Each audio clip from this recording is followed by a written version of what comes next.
The lectures were very unique today, and I think everybody should give a big round of applause for interactive session that I welcome on board Dr. Vikram Dave. He needs no introduction, but he's my batchmate, passed out from Bombay Veterinary College 2005, post-graduation 2007, and everybody knows he's one of the leading practitioner or leading surgeon in Mumbai.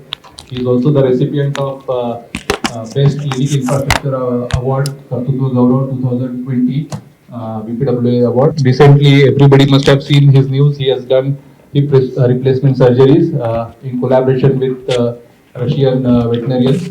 So, please welcome Dr. Vikram Dave today. And I request Dr. Sahni sir to please felicitate Dr. Vikram.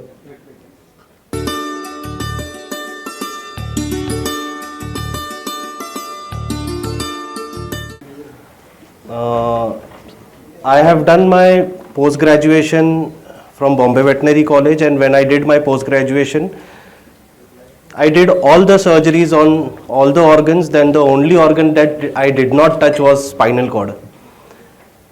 At that given point of time, I had told my mentor, Dr. Sarkate, that I want to do my thesis on spinal cord. Unfortunately, he could not give me the subject because nobody was expert over here.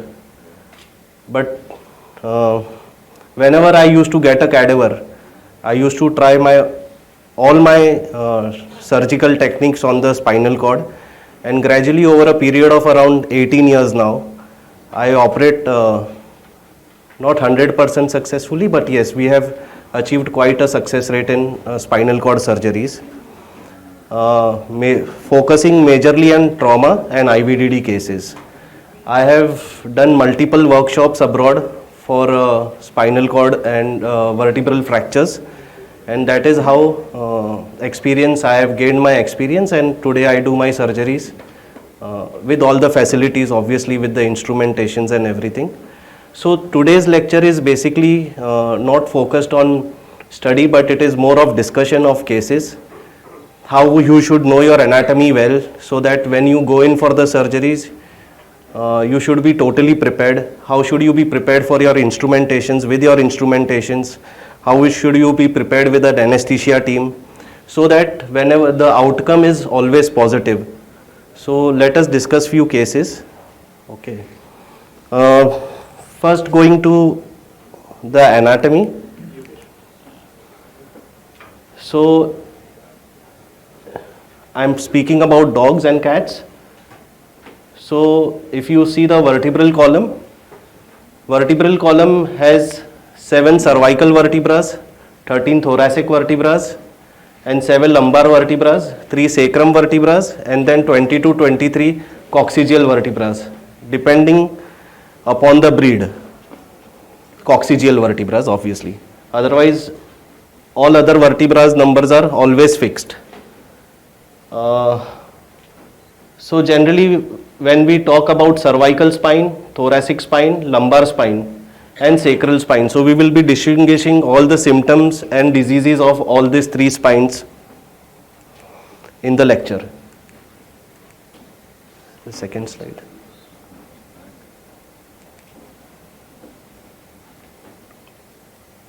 हाँ, इसके पहले वाला.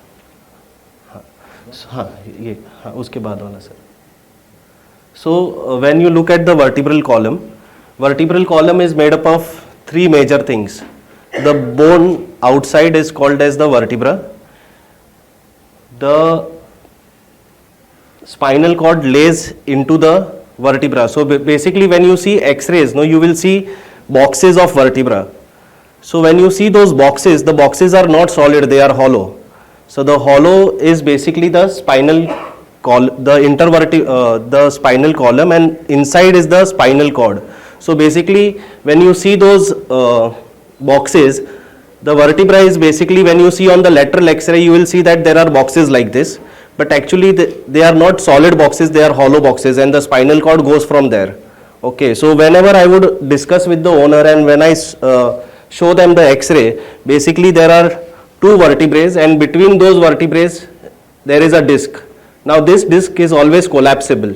Collapsible means there is jelly inside the disc. Okay, and there is fibrous tissue outside that jelly, due to which whenever you bend, those are getting compressed, and whenever you stand, there is a compression force over there. That is how you can bend. Otherwise, if the vertebra was totally solid, you wouldn't have bent, right? So when you look at the spinal cord, this is the spinal cord. These are the processes, lateral and dorsal processes of the vertebra, and this is the disc. Now this disc inside is called as pulposus, nucleus pulposus, and outside is called as annulus fibrosus. Nucleus pulposus is made up of, so it is basically like a donut jelly. Donut jelly means jelly inside, and outside there is a hard surface. Outside annulus fibrosus is cartilage end plates. Now this cartilage end plates will connect to the other vertebrae. So that is how vertebrae. So bone is connected to the end plates. Below the end plates is the annulus fibrosus, and below that is the nucleus pulposus.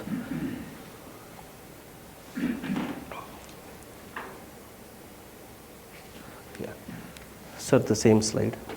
Yes. So these are the vertebrae. This is a vertebrae, which the boxes that I was speaking of. Now when on X-rays, what Sir showed you was lateral side. So this is the lateral side. These are the end plates. This is the fibrosis, annulus fibrosis, and inside the annulus fibrosis is the nucleus pulposus. So this is a cross section of that. And sir, next slide. So now looking at the anatomy is very necessary to understand, because when I tell you the surgical procedures, you need to know the basic anatomy of spinal cord, because we need to handle the spinal cord when we are going into the surgical part.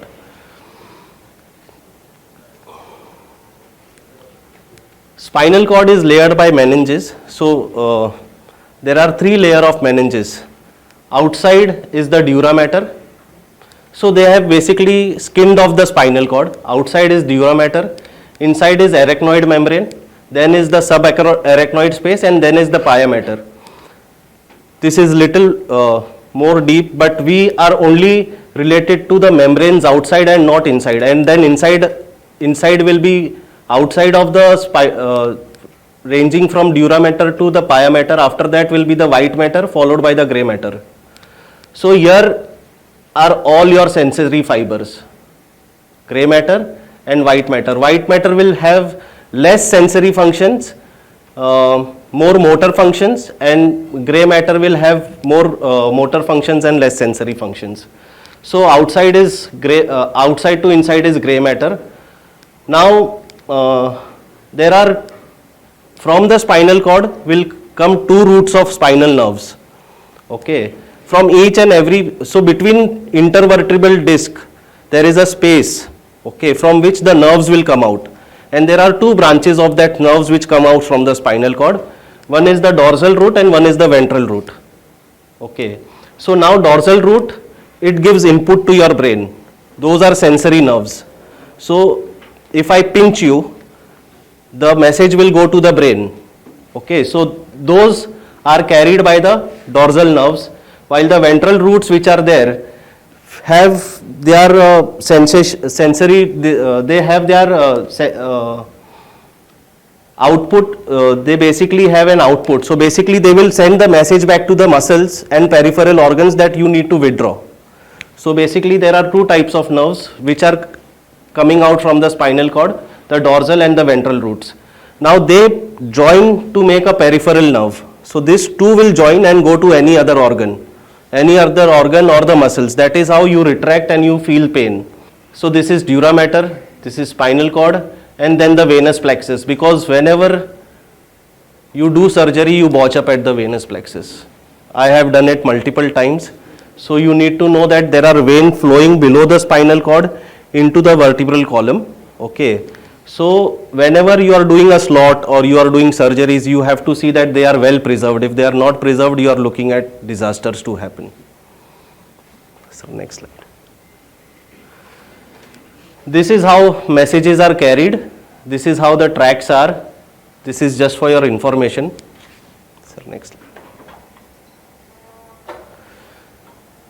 So what is IVDD? IVDD is one of the types of disc diseases or the diseases of the vertebral column.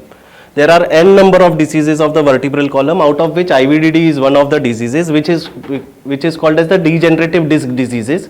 Now, degenerative disc disease may be spontaneous or it may be chronic in nature, but generally whatever we see in our practice is majorly spontaneous, and chronic spontaneous generally in dogs which are early aged, around 1 to 2 years of age or maximum 5 to 6 years of age, and whatever you see after that is majorly chronic in nature.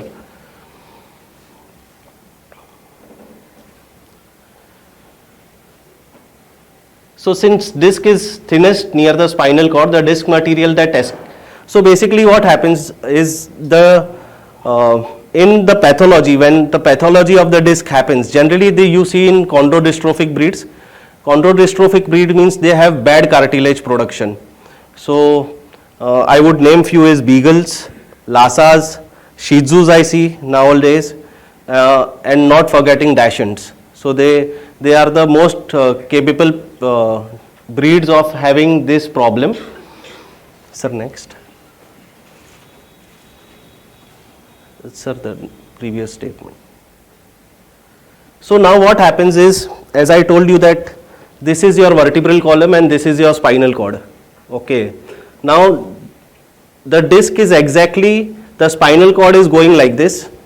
Okay, and the disc is over here. So when your annulus fibrosus is torn, then the disc's nucleus pulposus will pinch into this, okay, in the cord, and that is how the pain arises and you start showing pain. Neurological deficits, n number of symptoms would be seen depending upon what is the intensity, which area the pain is arising from. So you will see different symptoms. So exactly when I show you, this is the spinal cord, this is the disc space, and these are the vertebral bodies. Okay. Now when you look at this, these are intact disc. Okay, and this is again a transverse section of this, and these are the nerves which are arising, peripheral nerves, both the horns, and this is the gray matter, this is the white matter, and nucleus pulposus, and this is the annulus fibrosus. Sir, next. Now when you look at the pathology, you see that the annulus has become weak and it has torn from a single point, due to which now this nucleus pulposus has released into the spinal canal, pressing on the spinal cord. So this has collapsed and it is pressing. That is how the pathology arises. The same slide saying that there is a ruptured disc, and that is how it is pinching onto the. Now it may press the spinal cord or it may press the peripheral nerve. That is how you will get a symptom. Depending, you will have a generalized problem, or you have only a problem to an associated limb or an associated muscle. So how does the pathophysiology and staging of disease go? So pathophysiology means how does it progress? So depends again. You have what type of protrusion you are having, how much protrusion has happened, and at what side the protrusion is happening. So if you get when there, generally in chondrodystrophic breeds, when there is expulsion of this nucleus pulposus into the vertebral column, you will see that primary pain is it starts with the pain. The patient will come to you and he will tell you, generally when the patients come to me, they tell me that sir, there is some pain, मेरे dog को दुख रहा है, चिल्ला रहा है, but we don't know where the pain is arising from. That is the first symptom that you have to notice. Pain of unknown origin. You don't know where the pain is arising from. Okay, and the patient thinks that there is something abnormal going into his stomach. There are vomiting associated, there are seizures associated, and the owner is confused. So the first thing, that if you also don't recognize that where is the pain coming from, then you have to think on those lines that it is something to do with IVDD. So as this you can also think that this is staging of disease, but I have written it as how it occurs and linearly goes ahead. Progressive, how does it progress? Then as a primary sign you may see pain. As the compression increases you will see loss of proprioception. Proprioception means when I turn the paw behind, you will see that he takes either time to keep it in front properly, or he may not do it, or you can even say knuckling. So proprioception deficits you will see. Then you will see that there is loss of coordination, but the strength is there, but there is loss of coordination. Strength means when you pull the leg, he will be able to retrieve the leg, but at the same time when he walks, he will have an ataxia. Further, if there is more compression, then you will see that there is loss of motor function. Then you will see proper knuckling on the dog. And then if the disease is more progressive, then you will see that there is total loss of function, motor function. So when you give a pedal reflex to the dog, he will not show any pain. So that is the end point of this disease. After this, then the spinal cord injury starts, and then you see ischemia, then you see cell death, and this is irreversible. So up till here on the stage 4 is reversible, but after you see this goes into an irreversible stage. So generally how much time would it take from a reversible stage to go to an irreversible stage? Generally 48 hours. So another golden period to look for this is 48 hours. If you don't do your surgery within 48 hours after these symptoms are arising, then you are at loss of time, and the chances of recovery are very, very less. Now progressive phase. What does progressive phase mean? Progressive phase means, see, the nucleus pulposus which is there, it is made up of materials which will hold the water. Okay, at the same time polysaccharides are there inside which will have which give rigidity to the annulus pulposus, nucleus pulposus. So what happens? Over a period of time, due to growth factors, cytokine, enzyme inhibitors and all, they go through loss of water. So if a water is removed from the jelly, what will happen? The material will get mineralized. Okay, and those mineralized material over a period of time, when your annulus fibrosus gets weak, it gets torn, and the cheesy material or the hard disk mineralized material will go and pinch the spinal cord. So what happens then? You have, again, like osteophytes, they also generate pain into the spinal cord, and you have continuous pain process. When the dog is sitting, when the dog is getting up, there is pain. So this is progressive disease, and the compression is always from outward to inward towards the cord. Sir, next. So what is the etiology? Heredity and genes. So generally, as I told you, that it is seen more in chondrodystrophic dogs. It can show you as early, the symptoms can be, don't be surprised if you get a dog with IVDD at one year of age or 2 years of age when it comes to Dachshunds, Beagles, Lhasas. And non-chondrodystrophic dogs like Labradors and Retrievers, we see it at around 6 to 7 years of age, 5, when they are within an hour. Per acute is basically which happens within 24 hours, and gradual or chronic is which takes more than 24 hours.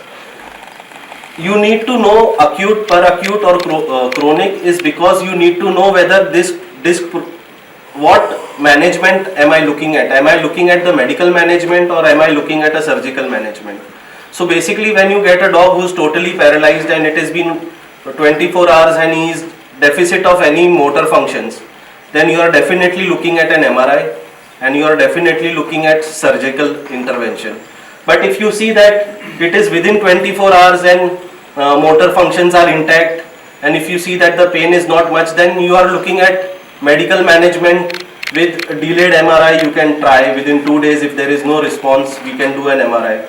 And when it is gradual, then you are looking more at management and physiotherapy, and you are not looking at surgery unless and until it progresses to motor deficits. So when you look at cranial spine, generally when you look at cranial spine, there will be neck in pain. So whenever you are maneuvering the neck, you will see that the dog is exhibiting pain.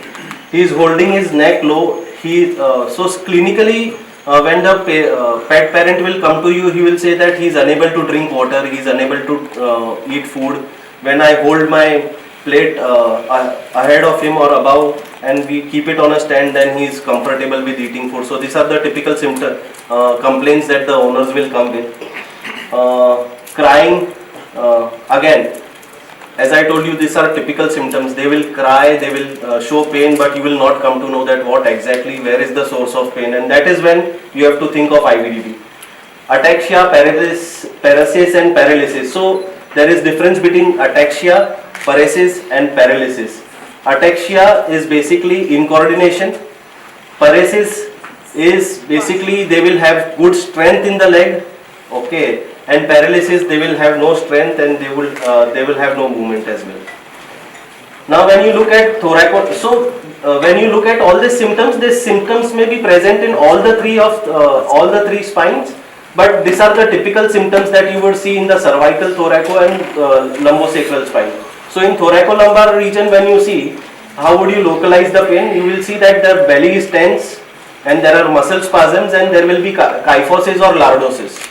Okay, kyphosis is the spine upward and lordosis is the spine downward curvature. Lumbosacral spine, you will see that he has limp tail, urinary incontinence and pain and difficulty in jumping, unable to climb. These are the typical symptoms that the pet parents would come to you. But I look at these 5 main symptoms. Behavioral changes. The dog may either get very aggressive when you hold him. He will get snappy, which will be out of the book behavior. He would be very good to the owner otherwise, but when you handle him, he will try to snap at you, or he will become very, very docile. He will not speak to you. So these are the behavioral changes that we see. Sensitivity to touch. So when you try to touch him somewhere, anywhere on the head, anywhere on the tail, but because you are going closer to him and he thinks that the pain will arise and he will just start crying, and you will also not come to know why is he crying.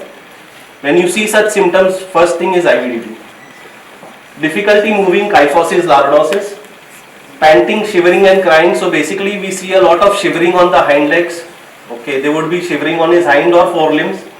Crying, whimpering and loss of bladder control. So if you see these 5 symptoms, you have to think of IVDD.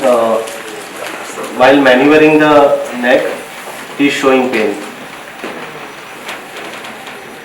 So basically he had symptoms that he has low neck, he could not raise his neck, and crying. So for localization, then we started maneuvering and palpating, and then we saw that whenever we change the position of his neck, then he has pain. So this you will see typically in cervical spine, and you will typically see this in obese beagles. Typical age will be around 5 to 7 years of age, and low neck,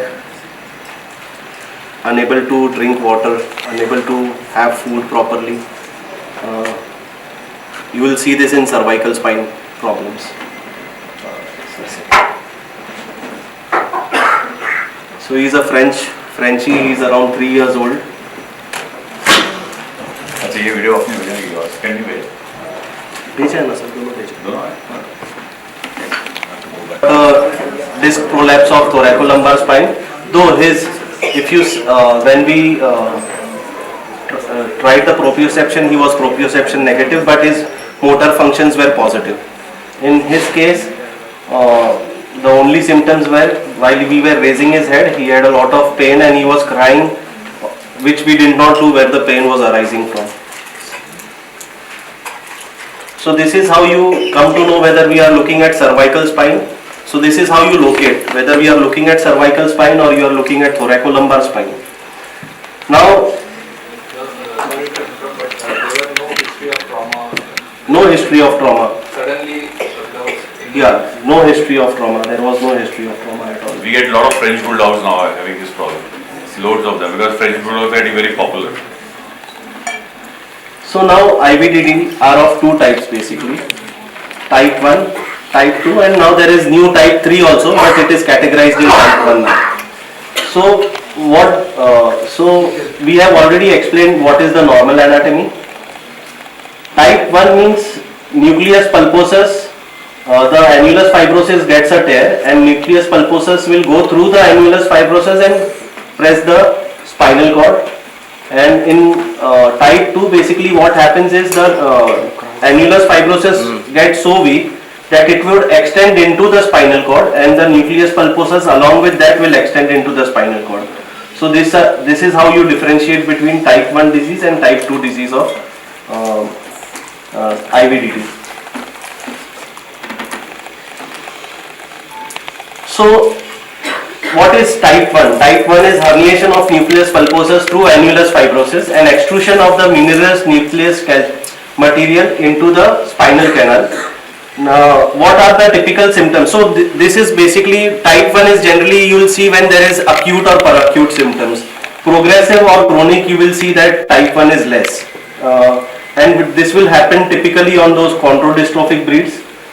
So basically you will see symptoms of spinal shock. Spinal shock means loss of motor function, complete paralysis, altered mentation.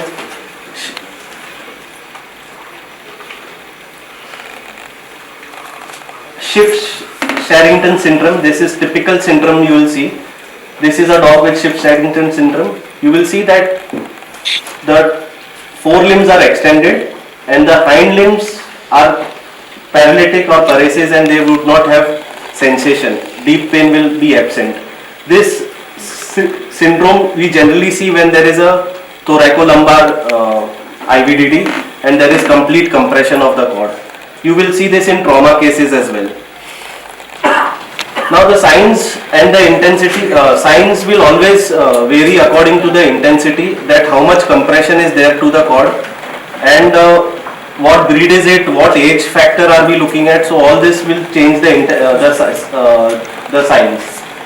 Acute compressive disc protrusion will lead to pen necrosis of the grey and white matter, ascending and descending myelomalacia, and potential sequelae is paralysis. What the statement means is, in 10% of the cases when there is IVDD type 1, you will see that there is total compression of the spinal cord due to the expulsion, and due to which since there is total compression there will be ischemia of the spinal cord, which leads to grave pathology of the spinal cord, and you will see that this goes irreversible. Even if you do a surgery or if you don't do a surgery, doesn't really makes a difference, because till then the pathology is already set and the trauma is very, very acute. And whenever you operate in acute characteristic, in such cases you will see that there is soft disc material in the vertebral canal. Soft disc material in type 1 is very, very characteristic, because in this case generally it is acute. So in that case the nucleus pulposus will not go degenerative. It will not turn into cheesy material or it will not turn hard like mineralized, but you will see that there is soft disc material. This is where most of the European vets and vets outside in developed countries operate them. Just a small symptom of pain, they would first go in for an MRI and they would remove the disc material prior to it causing pain. And what happens over here is, we look out for pain, we watch out for pain, and over a period of time when the material gets very hard and it gets protruded or extruded into the spinal cord, and that is when we try to remove it, and it becomes so difficult to remove it that we set the myelomalacia rather than the dog setting myelomalacia when we try to operate the dog. So these are the acute characteristic which is seen in type 1. There are even chronic changes which happen in type 1. This is where we get referred when the cases come, because over a period of time the jelly gets converted into a cheesy material, and when the disc ruptures, the annulus fibrosus ruptures, this cheesy material or the hard mineralized material will go protrude, extrude and press into the spinal cord, and then you will see symptoms. So you will see this peak in chondrodystrophic breeds at 4 to 6 years of age typically. We see it in 2 to 3 years of age also, and non-chondrodystrophic breeds you will see typical at 6 to 8 years of age. Common, I don't have to say, Dachshunds, Beagles, Lhasas, and most of the incidences you will see between T12, T13 and L1, L2, L3. Now that was type 1. This is type 2. The picture indicates that it is gone weak, but it is not broken. It is just extending. So the annulus fibrosus get weak and thin, but it does not break. So the nucleus pulposus can't extrude into the spinal cord, but both of them would press into the spinal cord. Now these changes which you see are generally chronic in nature, and in such cases annular protrusion caused by shifting or central nucleus material commonly associated with fibrous disc degeneration. Fibrosus protrudes into the spinal canal causing compression. This is chronic compression. This will cause focal ischemia in that particular region and microvascular changes of the spinal cord. This is common in non-chondrodystrophic breeds, common at high mobile spot. So basically, wherever the mobility of the dog is high while jumping and doing activities, you will see that this is generally happening on those regions. So I see a lot of them happening for large breeds at lumbar spine. Common signs are weakness, unable to climb stairs, reluctant to jump. So you will see typical dogs who are around 6 to 7 years of age, and you will see that the parent will complain that he's become lethargic. Whenever he wants to get into the car, he's not able to get into the car. So these are the typical symptoms you will see, and you will see weakness in his hind limb. So differential over here is you have to rule out whether it is an orthopedic problem or it is an Irvine problem. So in this you will see that rarely acute symptoms are noticed because this is chronic in nature. Now the third type that I wanted to tell you is high velocity low volume. Basically this happens when there is trauma. This is now classified as type 3, but first it was like type 1. In this case what happens is when you meet with a trauma or the dog is doing excessive exercises, a small portion of nucleus pulposal will extrude and hit into the spinal cord with a very high velocity. Because it is hitting the spinal cord with a very high velocity, you will see that there is complete neurological deficits. But in such cases we see that this is reversible. You treat them over a period of time, the sensations come back, the motor functions come back.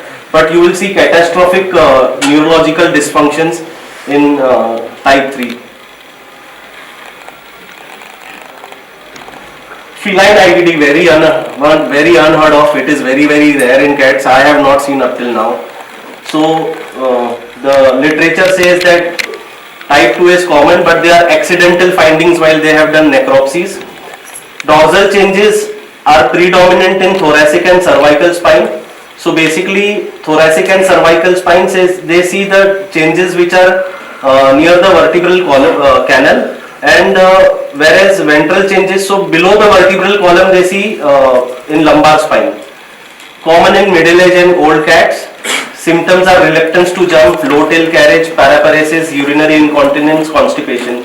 So to what I see cases, I see a lot of Cauda equina syndromes in cats, wherein there is mineralization of the disc at L7-S1, due to which they will show pain, low carriage, and unable to sit, typical osteoarthritis symptoms. So you have to look at typical L7-S1 space. Rest clinically I don't see much cases of IBDD in cats. This is called as spondylosis deformans, or even called as bridging spondylosis. Basically you see anthesiophytes which are covering totally the ventral surfaces of the vertebral body.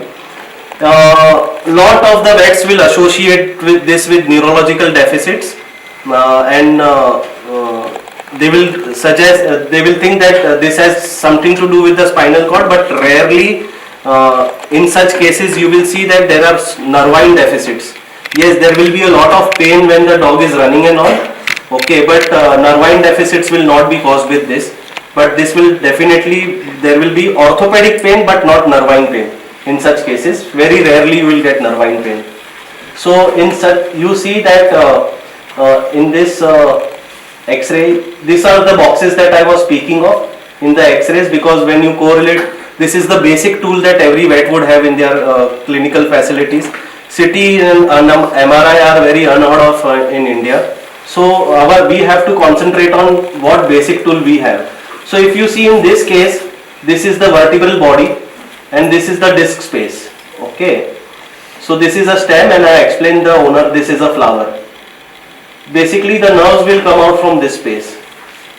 Okay. People will think that why this bony growths over here and when no nervine pain, because the nerves are coming out from here, not from here. Okay.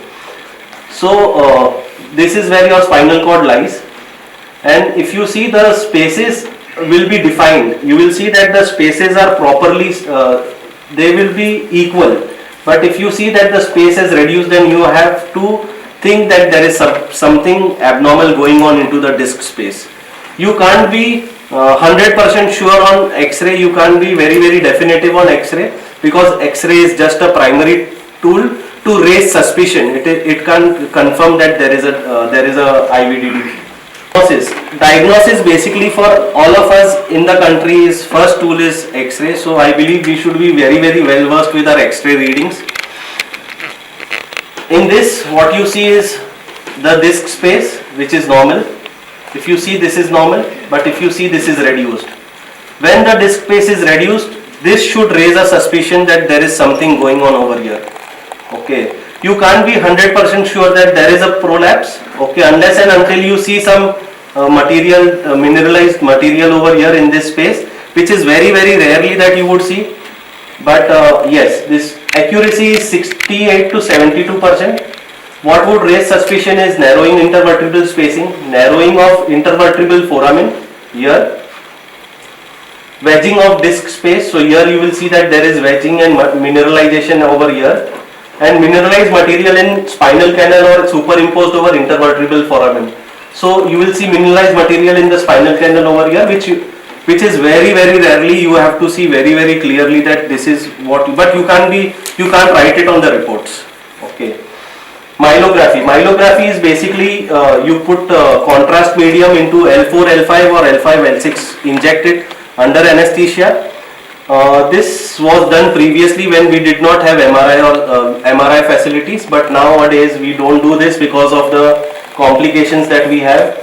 So contrast medium is injected in the caudal lumbar region. Accuracy of in thoracolumbar region is around 90%. Side effect is spinal cord edema and extradural hemorrhages. It needs a lot of practice to you to get into between the space to inject this dye. And human, the cauda equina, in human, the cauda equina starts at around T2, lumbar spine 2, L2. But in case of dogs, the cauda equina starts from L7. Okay, so till L6, your spinal cord is totally covered with meninges. So any hurt to the spinal cord will lead to severe nervine dysfunctions. So CT. CT is more for hard tissues and less for soft tissues. So how will CT guide you? When there is a type 1 IVDD, so you will see this hard cheesy material which is mineral density into the vertebral space. Okay. So when you see this material into the space, then you have confirmed that it is pressing into the spinal cord, though you can't see the spinal cord over here. Okay. So you will not come to know what is the pathology of the spinal cord, but you will definitely know that there is something which is hurting there. Okay. So it is more accurate than myelography. Does not have any side effects because you are not going invasive in CT scan. Mineralized disc and acute hemorrhage can be identified with non-contrast CT scan. Generally it is done for type 1, but again this is not the golden thing to be done, or it is not a. So MRI. Now when people think that you do MRI and you will get any pathology of the spinal cord which is going around in the spinal cord. So first whenever a patient comes to you and he shows that he has got nervine deficits, you have to rule out many things. IVDD is one of the diseases of spinal cord. Okay. First thing I would rule out is infectious in origin or no, vascular in origin or no. So there are different things that you have to rule out, because MRI is expensive. When you do MRI, the average cost of an MRI would go to around 8 to 10,000 rupees, and your visiting charges, your anesthesia charges. So total cost goes to around 16 to 20,000 rupees on an MRI. So you have to decide whether MRI is important or no. But if you suspect of IVDD, it is very, very important. So MRI is very sensitive for spinal cord pathologies. It provides 3D image of the spinal cord compression, best method for localization and the extent of the pathology that has happened, and it differentiates the pathology like hemorrhage, inflammation, edema and myelomalacia. So basically when you read an MRI, you need eyes to look at an MRI. You have to be trained to look at an MRI. But generally when you look, there are sagittal views and there are transverse views. So in this sagittal view you can see that this is the spinal cord, these are the disc, okay, and then this disc has protruded and it is compressing the spinal cord over here, okay. So these are the meninges that we are looking at, okay, but it has gone into up till the grey matter, okay, and here I would say they are not pressing, but they are not major compression, but this is a major compression that I would say. This is also known as indentation of the spinal cord. So here you can think whether I want to do the surgery or I don't want to do the surgery. Here it is optional, but if it is arising a lot of pain, yes, you have to do the surgery. Here there is no option. Here you have to go in for the surgery. So this is the disc. These are the muscles covering the vertebral column, and here is your spinal cord. If you see, there is a herniation and there is compression of the spinal cord over here. So what are my differential diagnoses when I want to confirm whether there is an IVDD or no IVDD? So these are trauma. So acute trauma may not only lead to IVDD, but it may even lead to spinal cord disruption or spinal cord fracture, which is irreversible. Fibrocartilaginous embolism. In this, what happens is cartilage from any site would lodge into the spinal column, the artery of the spinal cord, and would mimic the same symptoms. In MRI, you may also find that this emboli looks like a disc and shows the same symptoms. So there is a little confusion that may happen when you see FCE. Discospondylitis means either a bacterial or fungal infection of the disc, due to which there are the same symptoms that you will see. Neoplasia would also show you the same symptoms. Ischemic myelopathy, either infectious in nature or in trauma in nature, you will see the same symptoms.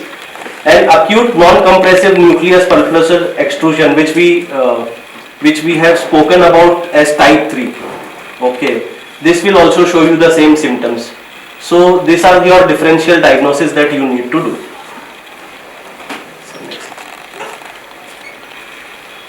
So let us come to how to manage these problems.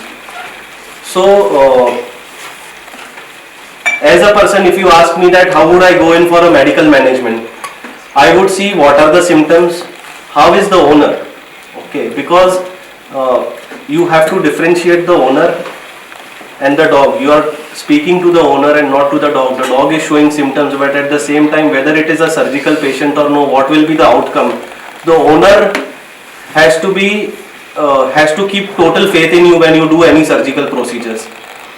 And when you do so like I spoke, there are two different ways of doing surgical procedures. Abroad they will do even if there is an inch of pain, okay, because they have their paperwork which are very, very intact. Here we have a little problem with our paperwork. So what happens is, even there is little pain, the dog, and if you operate and if he gets tetraplegic or paraplegic, मेरा dog तो बराबर चल रहा था, अभी आपके वजह से प्रॉब्लम हो गया, आपने ऑपरेट क्यों किया? So you have to be very, very clear when you speak to the owner. So conversation with the owner, the dialogues with the owner should be very, very clear. Okay, his dog may be in pain and you are trying to put out the pain, but there are adverse effects of surgery which may be temporary in nature, but they will definitely come. Okay, so when do you go in for a medical treatment? Medical treatment is when I see that they have gone up to stage 3, wherein they will lose their proprioception, but at the same time deep pain has to be intact. He has proper deep pain. When you pinch him, he will feel his pain, That is where I can see that yes, I can do either medical management, but if I think that he is deteriorating, then I have no other alternative but to ask the owner to go in for a surgery. So how does the medical management go? So medical management goes like strict cage rest for 4 weeks. Even if your dog is out of pain within those weeks, that doesn't mean that he can walk and roam around or he can do jumping and all those things. He has to be under restrictions for 4 weeks plus NSAIDs and opioids and muscle relaxant and or muscle relaxants. I use a lot of corticosteroids but not associated with NSAIDs. Generally, when I see progressive disease, when I see a chronic nature, I would first start with corticosteroids and then I would move to hemp oil, laser therapy. I do a lot of lasers at my clinic and lasers do really help. Basically what happens when you give hot fomentation is always limited to the skin and muscles. Okay. But when you want to penetrate deeper, when you want to generate heat at the site of the bone and you have to leave the skin and muscles, then laser is the best thing to do. So basically it heats up the bone, due to which the circulation to over there increases, and that is how the healing process increases. It is something which has to be done over a period of time, continuous process. It is not something that you do 2 sessions of laser and your dog is out of pain. It is a continuous process, but it helps a lot. So why do we restrict the activities of the dog for 4 weeks? Basically, the annulus fibrosus which has gone weak, when you restrict the activities and when you give rest to that, the healing process will increase, due to which the expulsion of the disc material which will happen into the spinal cord, vertebral column, which will not happen. So basically it gives time for them to heal. Gentle massages and hot fomentations are basically for the muscles which are there and which have spasms due to your nervine problems. Basically whenever you have a nerve problem, there will be an associated muscle problem which will be there.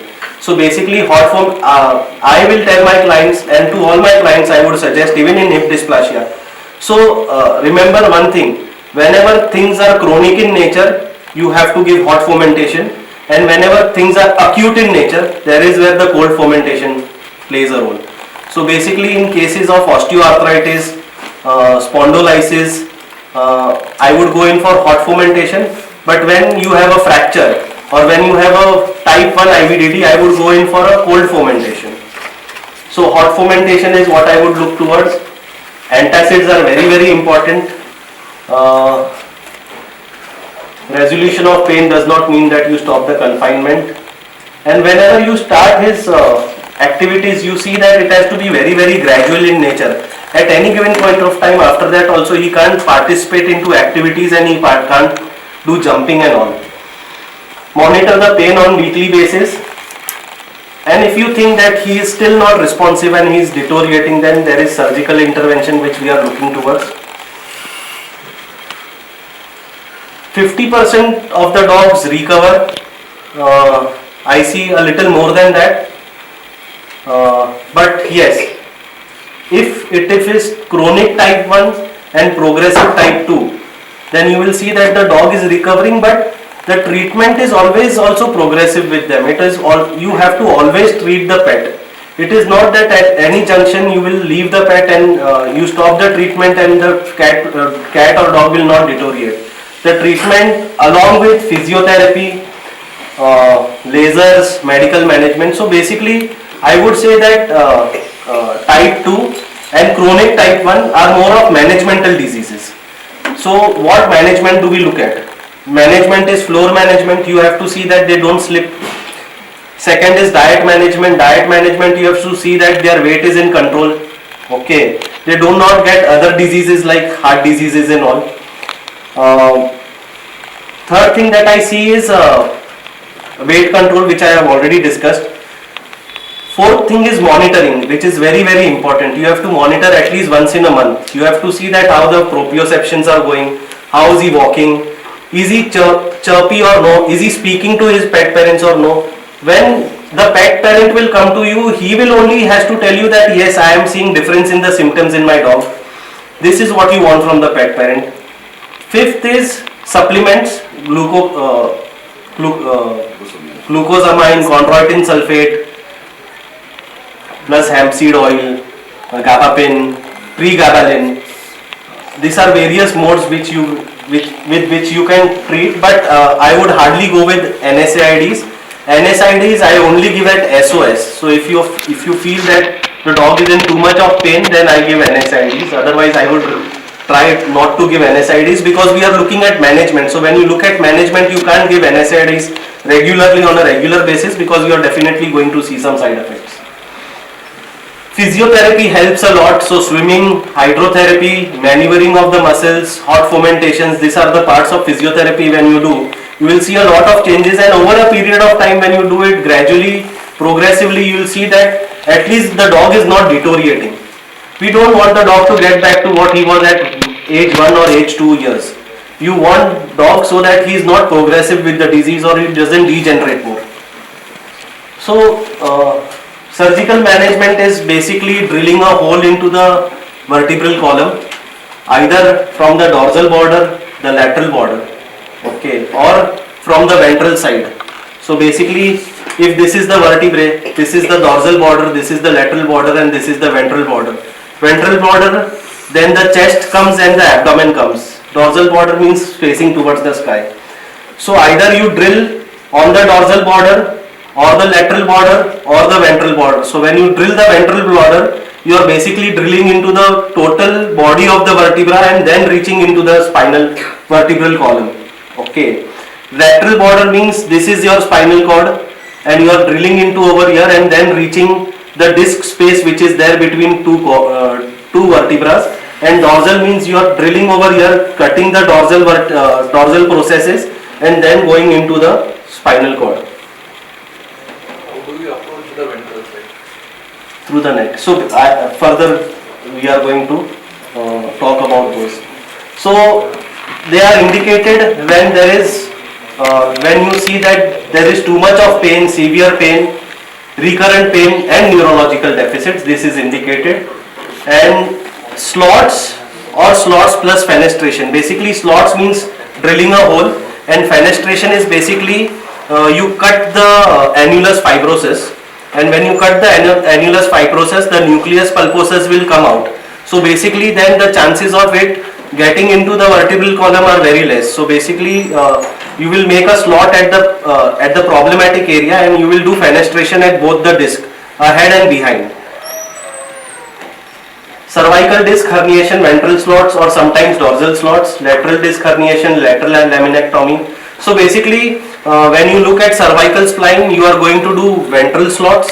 Ventral slot is basically you are going to cut the neck, you are going to dissect the muscles, you are going up to the first body of the vertebra, you are cutting into the body of the vertebra, and you are going into the vertebral column. It is not difficult at all, but it needs a lot of anatomical knowledge. So if you want to go into this, either you should have a C-arm machine, or your anatomy should be very, very strong. So, and when you look at thoracolumbar spine, up till L4, I would go in for a lateral slot. So you are going laterally, looking at the vertebra, and you are making a slot, lateral side. And when you look at L5, L6, L7, if you are seeing those, then you are looking at dorsal slots, because then the wing of the ilium, you are looking at those, so you can't go laterally, you have to go dorsally.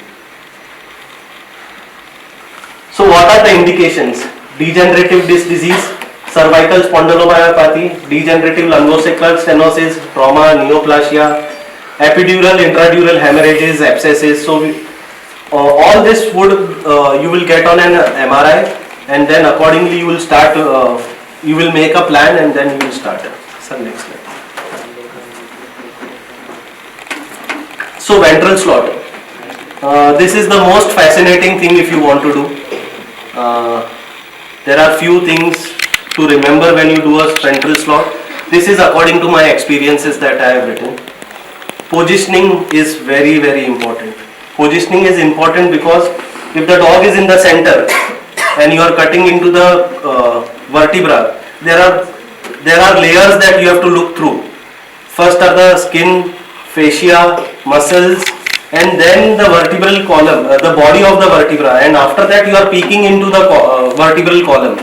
So if the dog is in center and if you are ahead here on the table, you are basically looking like this. Okay. So what happens is, even for a person who is doing slots on a regular basis, he takes an hour to do a slot. Okay. You can't continuously peep into it. So if your dog is very close to the table on one side, left side or right side, whichever way you want to operate, then you are directly looking over into the vertebra. You are not throwing yourself on the dog. Okay, so positioning is very, very important. So when you do a ventral slot, basically the dog is on the ventral side, dorsal side is on the table, and the legs are flexed ahead. So basically, when we put the dog on the table, the forelimbs are on one side and the hind limbs are on the one side. But in this case, forelimbs are on the side of the hind limbs, and your neck is extended and the towel is behind the neck, so that you get a total view of the neck. Okay, pillow has to be there below the neck, so that your vertebral column raises above. You have to strap the chest and the neck, because a little tilt in the dog and your anatomy is gone, and you are not drilling into the vertebral column, you are drilling into the venous sinuses, which I explained to you.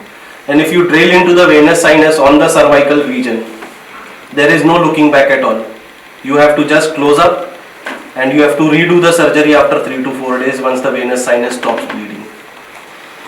Endotracheal tube management, this is very, very important. Say if you are doing a surgery at level of C4, C3, C4, and if your endotracheal tube is only at C1, then basically while doing the surgery your dog is going to get hypoxic, because air may not go there, or when you do a ventral slot, the trachea has to go one way. So when the trachea goes one way, I believe you may stop the air going to the lungs. So this is where your endotracheal tube management makes a lot of difference. Again,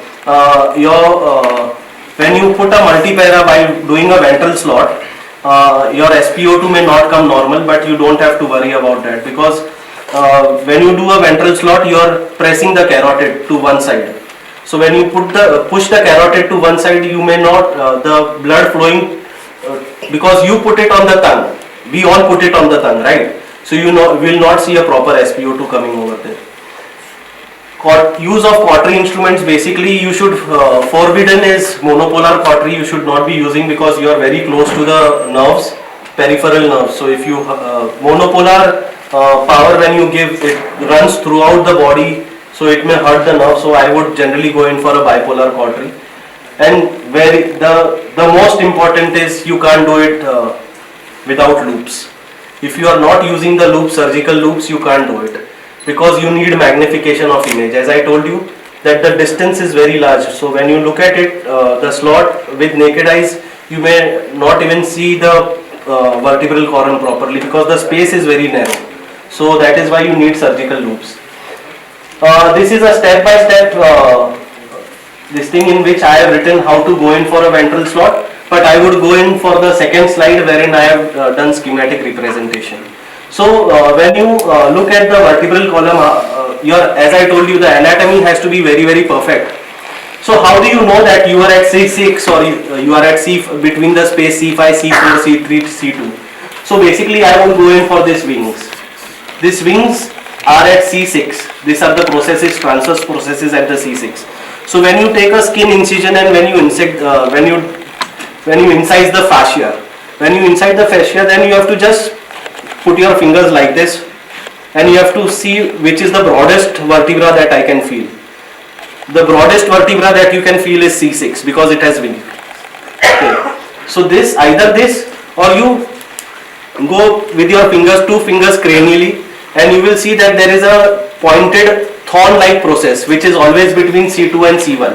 So this shows you that either you are at C2, C1 or you are at C6, and then so once you feel the wings of C6, a pointed process after that is always C5. So then the other pointed process will be C4, the other pointed process will be C3. So this is how you go ahead and you look whether you are at what location you are. Still, sometimes you may get confused. So I have learned from Hatekar sir that what you can do is you can fix a K wire over there. You can take a X-ray at your clinic. You can fix a K wire, okay, or you can inject a dye over there on the X-ray. Fix a K wire, inject a dye over there, and then that dye spreads over there. So you know that this is the proper location of where I want to invase. So as I told you, positioning is very, very important. Endotracheal intubation is very, very important. Preparing is very, very important. Pillow is very, very important. Now, once you cut the skin, cut the fascia, then you get a layer of sternohyadius muscle. नाम बड़ा लगता है, इतना difficult नहीं है, ठीक है? You just have to open it up. You will see bundle of muscles and there is a belly in between. You will immediately come to know when you see this. So you have to bluntly dissect this belly and you go inside. After you dissect this belly, you will see all the vital structures which are there: carotid artery, recurrent laryngeal nerve, vagus nerve, esophagus and trachea. When you see this, you have to move all this towards the right side. Okay. Now again, instrumentation is very, very important in such cases. Here in diagrammatic representation, you see that these muscles are separated and you see a big vertebra over here, and this is the disc. Okay, this is how you are going to see. Now understand one thing, that this disc which you are seeing is parallel to this vertebra is not actually parallel. Okay, sir, can you go?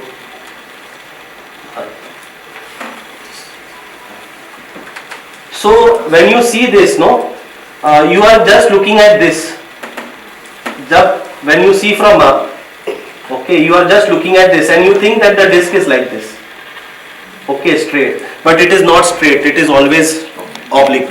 Okay, so what you do is, what I do is I start drilling when I was early into my surgery. I used to dig straight or drill straight or burr straight, and then what I used to do is I would miss the disc and I would go into the venous plexus. So this is not what you do. So now what I do is, when I see the disc, I cut the disc. So now when I cut the disc, I know that what line or what angle I have to drill into. So when I drill at this angle, then I go into the vertebral space. So this is how you cut the disc, and this is how you get a slot done. Next. So there is a dorsal longitudinal ligament over here. You have to refract the ligament, and below that then you will see the dura mater. So if there is an IVDD, if you cut this ligament, and below this ligament will be those cheesy hard materials which you need to remove. Now if this is the vertebra, venous plexus comes like this. Okay, so whenever you drill hole, you have to see that it is not broad, but it has to be long and narrow. Okay, so when it is long and narrow, you are not hitting into the venous plexus. Okay, so it is basically rhombus in nature, a triangle like this and triangle like this. You have to drill a burr into that only. So when you start drilling with a burr, first layer that you see is white cortex. Then as you keep drilling, you will see cancellous bone which is coming, which will be red in nature, and once you pass that, then again a white cortex will come, which is thin layer. Now what happens is, when you start burring, we generally have a tendency to burr outside in with a very heavy hand, but this doesn't have to be like this. It has to be dorsally and ventrally, ऊपर नीचे, so that what happens is you don't directly go into the cord. Okay, so this is how you will drill, and you have to see that there is a lot of irrigation which is done during the drilling, because you don't want any pathology of the vertebral column. So when do you do a thoracolumbar? So ventral slot you understood. When there is IVDD between anywhere, there is no disc space between C1 and C2, so you will never get an IVDD between C1 and C2. Okay, your IVDD will always be present between C2 and C7. Thoracolumbar spine. So when it is indicated is whenever you have a IVDD in thoracic and lumbar spine up till L4, L5. Positioning again is very important in this case, and in this case the most important thing is position of the surgeon again, because your dog is in the lateral dorsoventral position. The ventral position is on the table and the dog is like this. Now, so basically whenever procedure is the same, basically when you are looking at the vertebra, ventrally you are drilling from this side, laterally you are drilling from this side. Okay. Now what happens if the dog is lying like this, the dorsal is facing you, lateral is facing this side. Now if I am standing over here and if I am drilling here, what you will do is you will go like this again oblique, you will not go straight, you want to go straight. So basically you have to sit and you have to drill. If you sit and drill, you are going perpendicular to the vertebra and not in an oblique manner, because again if you go in an oblique manner, you are hitting the venous sinus. So take an incision. I take an incision a little lateral to the dorsal spines because I need to preserve the ligament nuchae. If you preserve the ligament nuchae, then you can apply your Galpite for to get a very clear view and dissect the muscles properly. Properly burr. Once you have to burr the vertebra ahead and vertebra behind, half of both, and before that you have to cut out the lateral process. Once you cut the lateral process, then you start burring. Once you burr, then you see a spinal cord, and below the spinal cord you will see that there is disc material which you need to remove. So you need to have a lot of dental instruments, nerve root retractor and all those instruments that you need to have.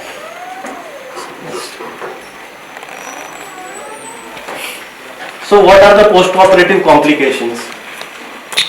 Trauma to the nervine tissues, hemorrhages that may happen, which I have already told you, venous sinus would leak, vasculature compromises of the spinal cord, instability of the vertebral column. So if you are being very hard and rough with handling the vertebrae during the surgery, then you will see at instabilities, scar formation, aspiration pneumonia. So in young, while the anesthesia is going on, because there are possibilities that hypoxia is the major possibility in such cases because the position of the dog is in such a way. And second is fish mouth breathing post the surgery. Fish mouth breathing post the surgery is because of the handling of the cord and due to pain. So pain management and ventilation and oxygen supplementation post the ventral slots is something which is very important.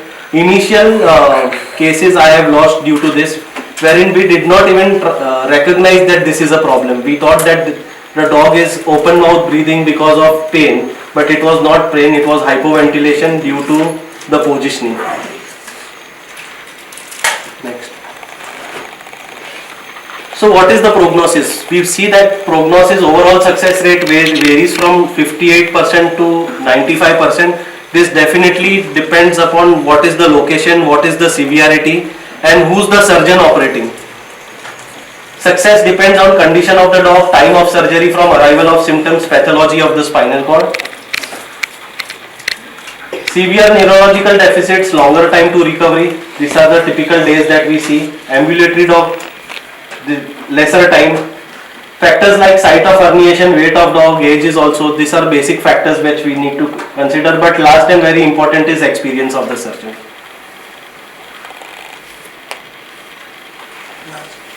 So thank you very much. I think we all are in the learning phase. We all are learning, and I believe if we keep learning together, we can improve on this methods, because these are something which need a lot of instrumentation, lot of expertise, and you can only keep on doing this and get better with this.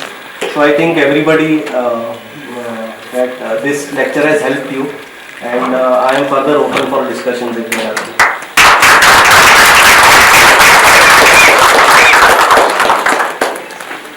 Any questions? Anybody has?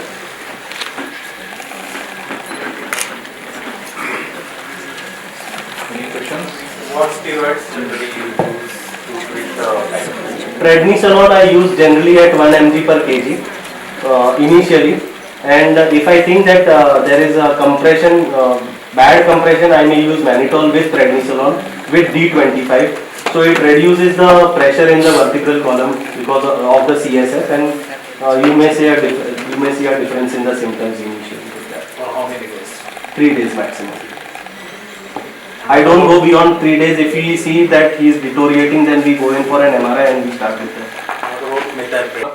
Cost estimate for like such surgeries for client? As I Rohit, what happens is more than surgery, I believe hospitalization is a major concern that we look towards. So in such cases, monitoring is something which is very, very important. We have lost cases previously because hospitalization was not there. So cases used to go back to their home and then there would be complications. Monitoring and pain management is something which is very, very important in orthopedic cases and in nervine surgeries. So a typical case of IVDD would cost anywhere between 70 to 80,000 rupees, the surgical procedure entire. With 3 days hospitalization is minimum what we want. 70 plus hospitalization. And I had few videos. Unfortunately, I had got videos for you, but I could not play those videos. I would share those on that WhatsApp group, or we can play it afterwards. We can see it after.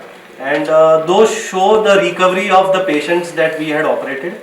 So you will come medically also and surgical also. Initially, my patient used to take time around 2 months or more for getting back on 4 limbs and walking. But now the time has considerably reduced. We see them walking in 15-20 days.